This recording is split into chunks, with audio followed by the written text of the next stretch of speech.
8th class. आज हम आपकी भूगोल की पुस्तक सामाजिक विज्ञान में संसाधन एवं विकास के 5वें पाठ उद्योग को जानेंगे। उद्योग यानी कि उद्यम से जो शब्द बना है उद्योग यानी कि कर्म करना।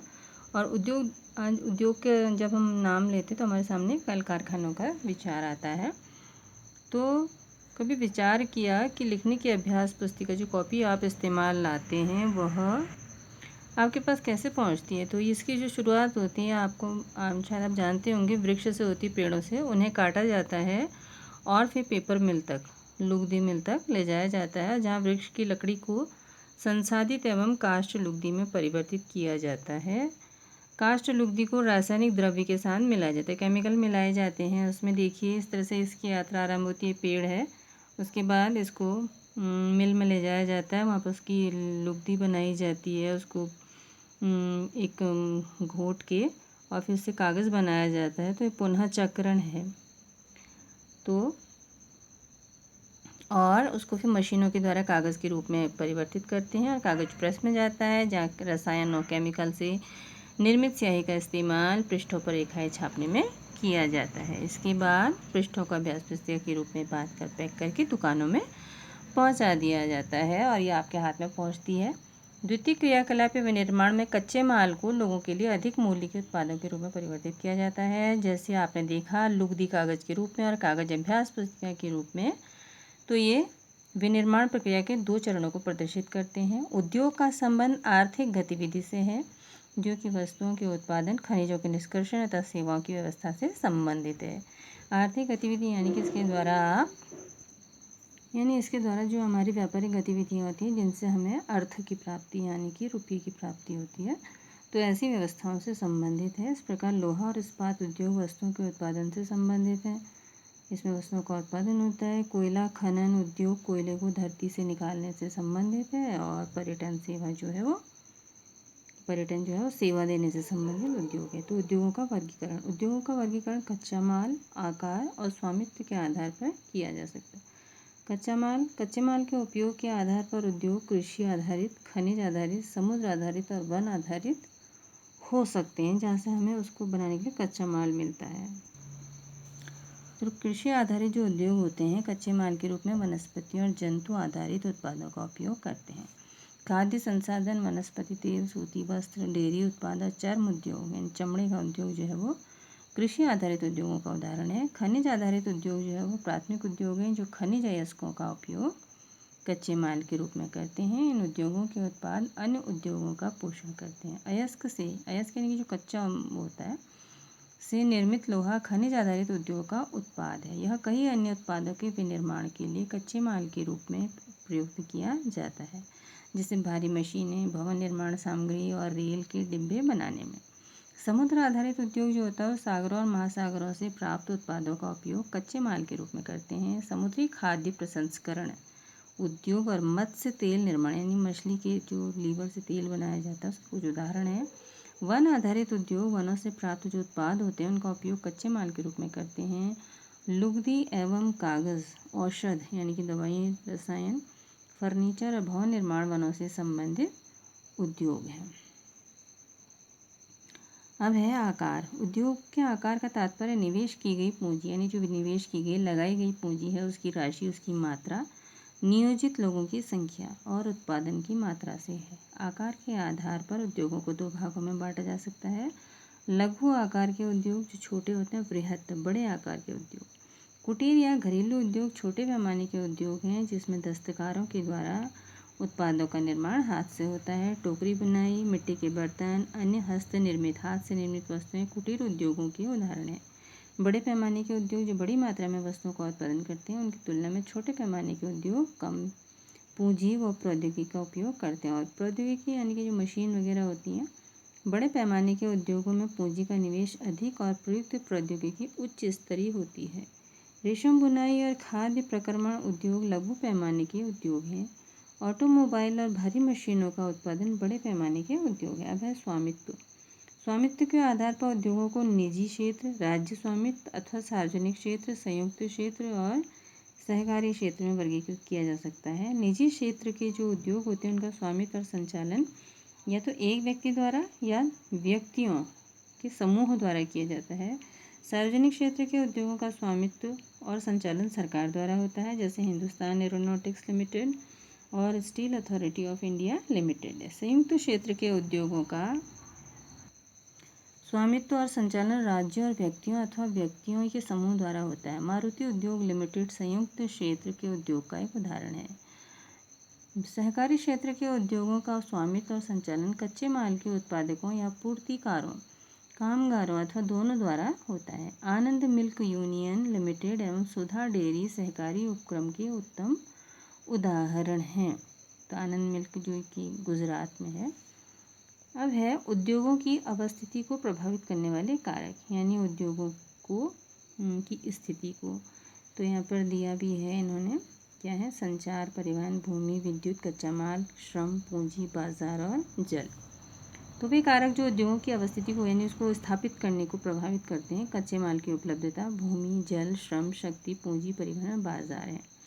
तो ये उद्योग उन्हीं स्थानों पर केंद्रित होते हैं जहां इनमें से कुछ या वे सभी कारक आसानी से उपलब्ध होते हैं। कभी कभी सरकार कम दाम पर बिजली उपलब्ध कराती है, कम परिवहन लागत और अन्य अवसंरचना जैसे प्रोत्साहन प्रदान करती है ताकि पिछड़े क्षेत्रों में उद्योग स्थापित किया जा सके, लोगों को काम मिले और औद्योगिकरण से प्रायः नगरों और शहरों का विकास एवं वृद्धि होती है। अब है औद्योगिक तंत्र। औद्योगिक तंत्र में निवेश, प्रक्रम और निर्गत शामिल है। निवेश में कच्चे माल, श्रम और भूमि की लागत, जल की उपलब्धता, परिवहन, विद्युत और अन्य अवसंरचना शामिल है। प्रक्रम में कई तरह के क्रियाकलाप शामिल हैं जो कच्चे माल को परिष्कृत माल में परिवर्तित करते हैं। निर्गत अंतिम उत्पाद और इससे अर्जित आय है, यानी कि जो माल बन के निकलता है और उससे इनकम होती है। सूती वस्त्र उद्योग के संदर्भ में कपास, मानव श्रम, कारखाना, परिवहन लागत निवेश हो सकते हैं। प्रक्रमों में ओटाई, कटाई, बुनाई, रंगाई, छपाई शामिल है। कमीज जिसे आप पहनते हैं वह उत्पादन है। औद्योगिक प्रदेश। औद्योगिक प्रदेश का विकास तब होता है जब कई तरह के उद्योग एक दूसरे के निकट स्थित होते हैं और वह अपनी निकटता के लाभ को आपस में बांटते हैं। विश्व के प्रमुख औद्योगिक प्रदेश पूर्वोत्तर अमेरिका, पश्चिमी और मध्य यूरोप, पूर्वी यूरोप और पूर्वी एशिया हैं। मुख्य औद्योगिक प्रदेश अधिकांशतः शीतोष्ण कटिबंधीय क्षेत्रों, समुद्री पत्तनों के समीप और विशेष तौर पर कोयला क्षेत्रों के निकट स्थित होते हैं। तो ये विश्व के औद्योगिक प्रदेश हैं। औद्योगिक प्रदेश देखिए अमेरिका में है ये सब, और इधर दक्षिण अमेरिका में भी स्थित हैं। तो ये गुलाबी से विश्व की औद्योगिक पट्टी और ये औद्योगिक प्रदेश दिखाए गए हैं, जो काले से दिख रहे हैं ये सब औद्योगिक प्रदेश हैं। और ये औद्योगिक पट्टी है, देखिए कितनी लंबी है ये पूरी यहाँ से यहाँ तक। और ये यूरोप का हिस्सा, ये एशिया का हिस्सा है, ये अफ्रीका और ये ऑस्ट्रेलिया। भारत में अनेक औद्योगिक प्रदेश हैं, जैसे मुंबई पुणे समूह, बेंगलोर तमिलनाडु प्रदेश, हुगली प्रदेश, अहमदाबाद वडोदरा प्रदेश, छोटा नागपुर औद्योगिक प्रदेश, विशाखापट्टनम गुंटूर औद्योगिक प्रदेश, गुड़गांव दिल्ली मेरठ औद्योगिक प्रदेश और कोल्लम तिरुवनंतपुरम औद्योगिक प्रदेश। अब औद्योगिक विपदा। उद्योगों में दुर्घटना या विपदा मुख्य रूप से तकनीकी विफलता या संकट उत्पन्न करने वाले पदार्थों के बेतरतीब उपयोग के कारण घटित होती है। भोपाल में 3 दिसंबर 1984 को लगभग 00:30 बजे घटित, यानी 1:30 बजे अब तक की सबसे त्रासदपूर्ण औद्योगिक दुर्घटना है। यह एक प्रौद्योगिकी दुर्घटना थी जिसमें यूनियन कार्बाइड के कीटनाशी कारखाने से, जो कीटनाशक होते हैं कीड़ों को मारने वाले, उसमें उत्पाद होते थे, तो हाइड्रोजन साइनाइड और प्रतिक्रियाशील उत्पादों के साथ साथ अत्यंत विषैली मिथाइल आइसोसाइनेट MIC गैस का रिसाव हुआ। और 1989 में सरकारी सूचना के अनुसार 35,598 व्यक्तियों की मृत्यु हो गई थी। हज़ारों लोग जो बच गए थे वो आज भी एक या अधिक बीमारियों जैसे अंधापन, प्रतिरक्षा तंत्र विकृति और आंत्रशोथ विकृतियों से पीड़ित है। तो यूनियन कार्बाइड की फैक्ट्री थी ये। ऐसे ही 23 दिसंबर 2005 में चीन के गाओ कायो चोंगिंग में गैस का जो कुआं होता है विस्फोट में 243 लोगों की मृत्यु हो गई और 9,000 लोग दुर्घटनाग्रस्त हो गए। इन स्थानों में 64,000 लोगों को विस्थापित किया गया। विस्थापित यानी एक जगह से दूसरी जगह बसाना। कई लोग विस्फोट के बाद न भाग सके तो मर गए और जो समय पर भाग पाए उनकी आंखें, त्वचा और फेफड़े फिर भी क्षतिग्रस्त हो गए। जोखिम कम करने के उपाय, यानी ऐसे उपायों को कम कैसे किया जा सकता है। घने बसे आवासीय क्षेत्रों को औद्योगिक क्षेत्रों से अलग बहुत दूर रखा जाना चाहिए। उद्योगों के समीप बसने वाले लोगों को दुर्घटना होने की स्थिति में विषैले या खतरनाक पदार्थों के संग्रहण, उनके संभव प्रभाव का ज्ञान होना चाहिए। आग की चेतावनी और अग्निशमन की व्यवस्था को उन्नत किया जाना चाहिए। फायर ब्रिगेड को विषैले पदार्थों के भंडारण क्षमता की सीमा होनी चाहिए। उद्योगों में प्रदूषण नियंत्रण के उपाय को उन्नत किया जाना चाहिए। अब है प्रमुख उद्योगों का वितरण। तो क्या आप जानते हैं, उभरते हुए उद्योग सनराइज उद्योग के नाम से भी जाने जाते हैं। इनमें सूचना प्रौद्योगिकी, स्वास्थ्य लाभ, सत्कार तथा ज्ञान से संबंधित उद्योग शामिल हैं। तो प्रमुख उद्योगों का वितरण। विश्व के प्रमुख उद्योग लोहा इस्पात उद्योग, सूती वस्त्र उद्योग और सूचना प्रौद्योगिकी उद्योग हैं। लोहा इस्पात उद्योग और वस्त्र उद्योग काफ़ी पुराने हैं, जबकि सूचना प्रौद्योगिकी उद्योग एक नया उभरता उद्योग है। वे देश जिनमें लोहा इस्पात उद्योग अवस्थित हैं जर्मनी, संयुक्त राज्य अमेरिका, चीन, जापान और रूस हैं। वस्त्र उद्योग भारत, हांगकांग, दक्षिण कोरिया, जापान और ताइवान में संकेंद्रित है। सूचना प्रौद्योगिकी उद्योग के मुख्य केंद्र मध्यवर्ती कैलिफोर्निया की सिलिकॉन घाटी और भारत के बेंगलुरु प्रदेश में है। लोहा इस्पात उद्योग। तो प्रगलन देखिए, ऐसी प्रक्रिया है जिसमें धातुओं को उसके अयस्कों द्वारा गलनांक बिंदु से अधिक तपाकर निष्कर्षित किया जाता है। तो जो उसके अयस्क होते हैं, कच्चा होता है जो, तो उसको हटाया जाता है। अन्य उद्योगों की तरह लोहा इस्पात उद्योग में भी बहुत से निवेश, प्रक्रम और निर्गत शामिल है। यह एक पोषक उद्योग है जिसके उत्पाद अन्य उद्योगों के लिए कच्चे माल के रूप में प्रयुक्त होते हैं। उद्योग के लिए निवेश में श्रम, पूंजी, स्थान और अन्य अवसंरचना के साथ साथ लौह अयस्क, कोयला और चूना पत्थर कच्चे माल के रूप में सम्मिलित है। लौह अयस्क से इस्पात निर्माण की प्रक्रिया में कई चरण शामिल हैं। कच्चे माल को झोंका भट्टी में रखा जाता है जहाँ यह प्रगलित यानी गलता है। इसके बाद यह परिशोधित होता है, इसको शुद्ध किया जाता है। प्राप्त उत्पाद इस्पात होता है जो अन्य उद्योगों में कच्चे माल के रूप में प्रयुक्त किया जाता है। इस्पात कड़ा होता है, इसे आसानी से काट और आकार दिया जा सकता है अथवा इससे तार बनाए जा सकते हैं।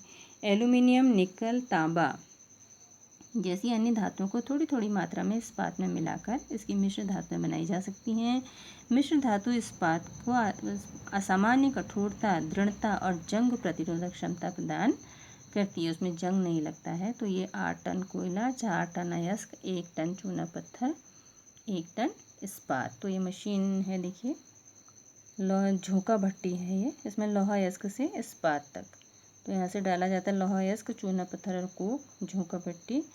यहाँ से लोहा बाहर निकलता है गला हुआ, ये गर्म हवा और ये धातु मल यानी जो खराब वाला जो बचता है यहाँ से निकल जाता है। इस्पात प्रायः आधुनिक उद्योगों का मेरुदंड कहलाता है। लगभग सारी वस्तुएं जिनका हम लोग उपभोग करते हैं तो लोहा या इस्पात से बने हैं अथवा इन धातुओं से निर्मित औजार और मशीनों से बने हैं। पोत, रेलगाड़ी, ट्रक और ऑटो अधिकांशतः इस्पात से बने हैं। यहाँ तक कि सेफ्टी पिन और सुइयां जिनका उपयोग आप करते हैं वे इस्पात से बनती है। तेलकूप इस्पात से बनी मशीनों से वेधित किए जाते हैं। इस्पात की पाइपलाइन से तेल परिवहित किया जाता है। खनिजों का खनन इस्पात के उपकरणों से होता है। कृषि के यंत्र प्रायः इस्पात के बने होते हैं। विशाल भवनों का ढांचा इस्पात का बना होता है। तो 1800 ईसा से पूर्व इस्पात उद्योग वहाँ स्थित थे जहाँ कच्चा माल आपूर्ति, विद्युत आपूर्ति और बहता जल आसानी से उपलब्ध थे। बाद में उद्योग के लिए आदर्श स्थिति कोयला क्षेत्र के समीप नहरों और रेलवे के निकट थी। 1950 के बाद लोहा और इस्पात उद्योग समुद्र पतन के निकट सपाट भूमि के विशाल क्षेत्रों में केंद्रित होने शुरू हुए। ऐसा इसलिए हुआ क्योंकि इस्पात निर्माण का कार्य इस समय तक बहुत विशाल हो गया और लोहा अयस्क विदेशों से आयात करना पड़ता था। तो आज की उसमें हम यहीं तक पढ़ेंगे, इससे आगे को हम अगली वीडियो में पढ़ेंगे।